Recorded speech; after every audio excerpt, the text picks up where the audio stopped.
Kung ako sa iyo, Ginoong Richard Gomez, mas the best, gumawa ka ng batas na may kapaki-pakinabang.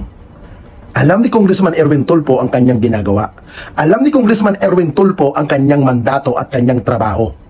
Ito ay para sa kaligtasan nito at para manatiling balanse ang pagbabalita. Ngunit tila puro pambabara at pamemersonal ang nais na gawin ni Gomez patungkol sa issue na ito at hindi siniseryoso ang mga isyong pambansa.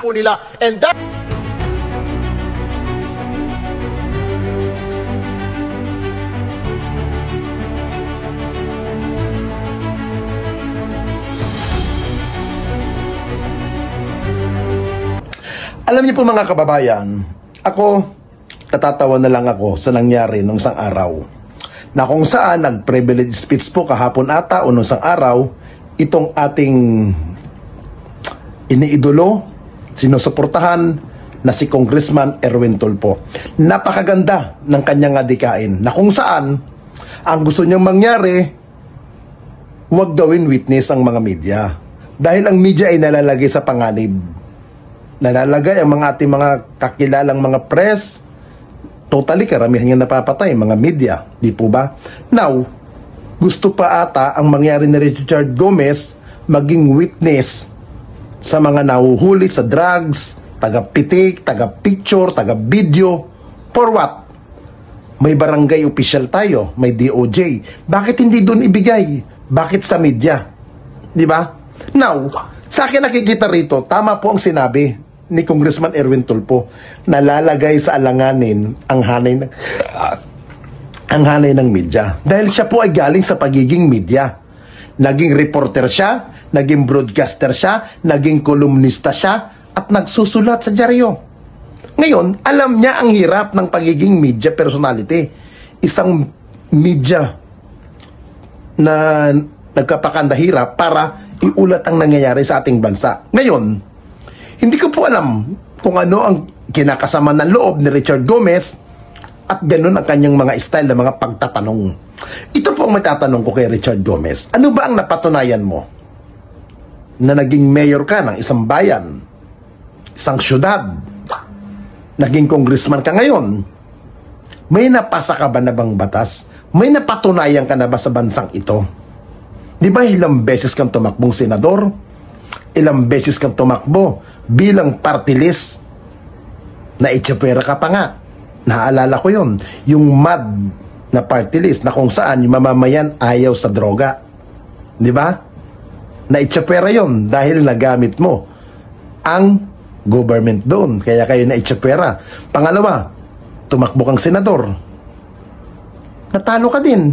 Hindi ka pa kasama mismo doon sa top 15. Ano ibig sabihin nun? Ayaw sa'yo ng tao. Di ba? Kung ako sa'yo, Ginoong Richard Gomez, mas the best, gumawa ka ng batas na may kapaki-pakinabang. Alam ni Congressman Erwin Tulfo ang kanyang ginagawa.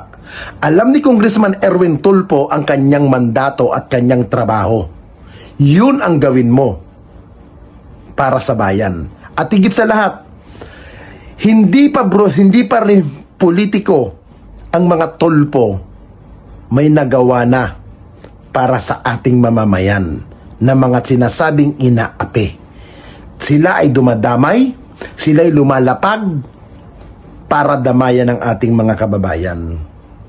Ngayon, kung manalo man ang isang Erwin Tulfo o sino man sa mga Tulfo, yun ay deserve nila na manalo dahil kailangan sila ng bansang ito. Ikumpara po sa iyo, Mr. Ginoong Richard Gomez.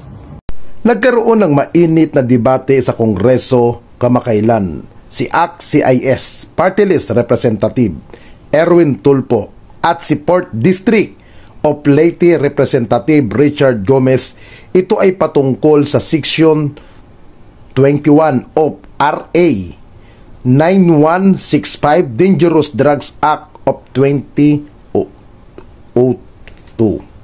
kung saan iniloobliga ang mga miyembro ng media na sumama sa operasyon kontra droga, lalo na kapag nakalatag na ang mga item na nakumpiska, ito ay upang sila ay tumayong witness sa operasyon at magsilbi na din taga-litrato o taga-video para ebidensya. Ngunit ayon kay Congressman Tulfo, ang mga miyembro naman daw ng media ay nalalagay sa panganib na sa sitwasyon, nalalagay ang kanilang buhay sa peligro at maging ang buhay na din ng kanilang pamilya ay nadadamay kapag nagkakataon na ang mga masasamang loob at mga halal na kaluluwa ng mga drug user ay gumaganti sa kanila. Idiniin ni Kong Erwin Tulfo na maaari naman daw mas palakasin o empower ang ibang pang mandated o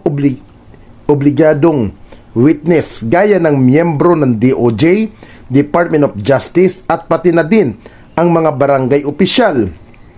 Bigyan daw ito ng sapat na kaalaman at mag-undergo ng mga seminar upang mas malaman nila ang responsibilidad ng mga ito pagdating sa mga drug-related operation.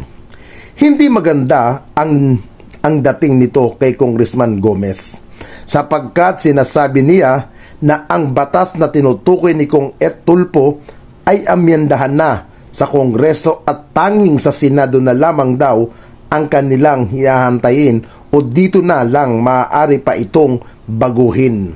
Maliwanag pa sa sikat ng araw, Congressman Gomez, na ang privilege speech ni Kong Erwin Tulfo ay patungkol sa pagpapaalala sa Kongreso maging sa Senado ang pagpapabilis ng pagbabasa o pag-amyenda ng mga batas. Hindi nangangahulugan na kapag nag-speech ang isang congressman ay agad patama o paglilibak ito.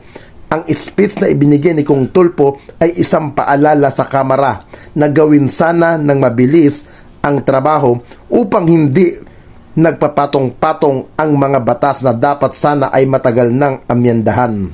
Makikita mo ang pagmamahal at pagmamalasakit ni Kong Tulfo hindi lamang sa miyembro ng media kundi sa lahat ng Pilipino sapagkat iniisip niya ang batas na makakapagpabuti ng antas ng pamumuhay ng mga bawat isa. Inuuna niya ang kaligtasan at seguridad ng mga taong maaaring involved sa mga peligrosong sitwasyon.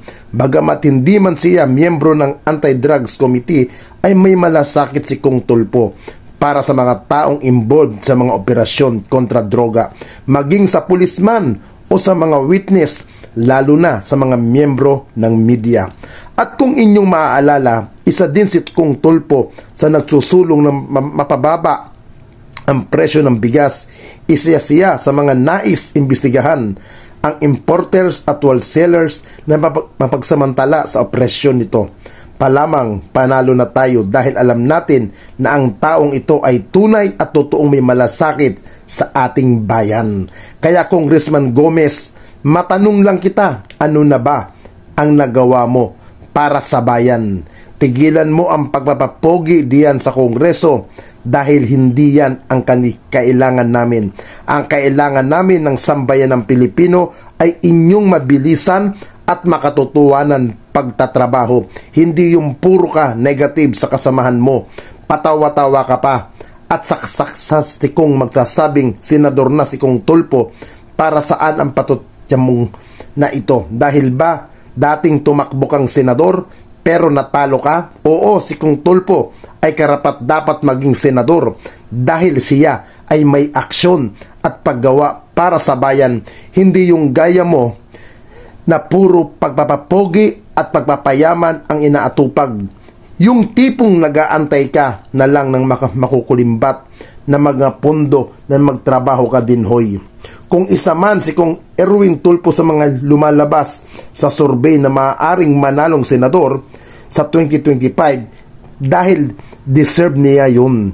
Napakaraming nagmamahal na Pilipino sa kanya at sa pamilya niya dahil may napatunayan na ang Tulfo Brothers sa serbisyo publiko. Makikita ng bawat mamamayan ang kanilang dedikasyon, trabaho at pagmamalasakit makatulong sa kapwa at hindi yung pagpapakitang tao dahil hindi pa man sila nagkakaroon pwesto sa gobyerno ay totoong naglilingkod na sila. Kaya kung mananalo man si Kong Erwin Tulfo bilang senador, ay panalo din ang bawat isang Pilipino. Representative Richard Gomez at Erwin Tulfo nagkasagutan tungkol sa pag-amyenda sa Dangerous Drugs Act. Tila hindi naintindihan ni Representative Gomez ang pinupunto ni Representative Erwin Tulfo na pabilisin o i-fast track ang pagpasa ng batas na patungkol sa pagsama ng media sa mga operasyon kontra droga. Ito ay para sa kaligtasan nito at para manatiling balanse ang pagbabalita. Ngunit tila puro pambabara at pamemersonal ang nais na gawin ni Gomez patungkol sa issue na ito at hindi siniseryoso ang mga isyong pambansa. And that is the purpose of my privileged speech this afternoon, Mr. Speaker, my dear colleague, sir. Thank you, Mr. Speaker. I thought amending Section 21 was the main thrust of the privileged speech.